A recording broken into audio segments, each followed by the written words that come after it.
చంద్రబోస్ గారు, we all know he's a lyricist. So ఆయన responsibility lyrics తప్పులుంటే ఆయన చెప్పాలి.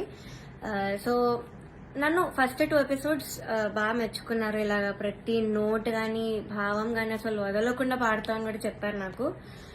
అయితే రాముడు రౌండ్ లో వీళ్ళందరు ట్రూ కలర్స్ అన్ని బయటపడ్డాయి. ఫస్ట్ సునీత గారు నేను చెప్పినట్టు మైక్ లో మాట్లాడేశారు, ఇండియర్స్ ఉన్నాయని నాకు తెలియక. అండ్ చంద్రబోస్ గారు పాపం లిరిక్స్ లో నాకు ఒక్క మిస్టేక్ కూడా నేను ఛాన్స్ ఇవ్వలేదు ఆయన చెప్పడానికి. సో దానిలో చెప్పలేక ఆదృత లేదు అని ఒక కామెంట్ ఇచ్చారు. అది ఇంకేం చేయాలి, మేల్ సాంగ్ సేమ్ ఇంపాక్ట్ ఒక ఫీమేల్ వాయిస్ నుంచి మీరు ఎక్స్పెక్ట్ చేయలేరు. సో అంతరామమే was a male song. So ఇంకా లిరిక్స్ లో చెప్పలేక ఎందుకు ఇంకా క్రియేట్ చేసుకొని చెప్పడం నాకు అర్థం కాలేదు.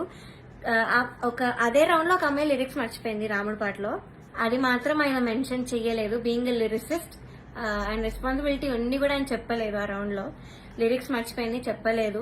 ఇంకా మమ్మల్ని ఏడ్పించేసావు అది ఇది అని చెప్పింది. చాలా మంది చేతిలో రాసుకొని వచ్చారు, అది కూడా ఆయన చెప్పలేదు, అది కూడా కౌంట్ చేయలేదు. కానీ నాకు మాత్రం లేని నెగిటివ్ పాయింట్స్ అన్ని, ఆయనకు అవసరం లేని నెగిటివ్ పాయింట్స్ అన్ని కూడా చెప్పారు. లిరిక్స్ లో మాత్రం నేను ఇప్పటివరకు ఆయనకు ఒక్క ఛాన్స్ కూడా ఇవ్వలేదు సాంగ్స్ లో. I never made a mistake lyrics point of view అయితే అస్సలు చేయలేదు. మీరే చూడండి, మీకే అర్థమవుతుంది. సో ఇది కూడా మీకు న్యాయం అనిపిస్తుందా?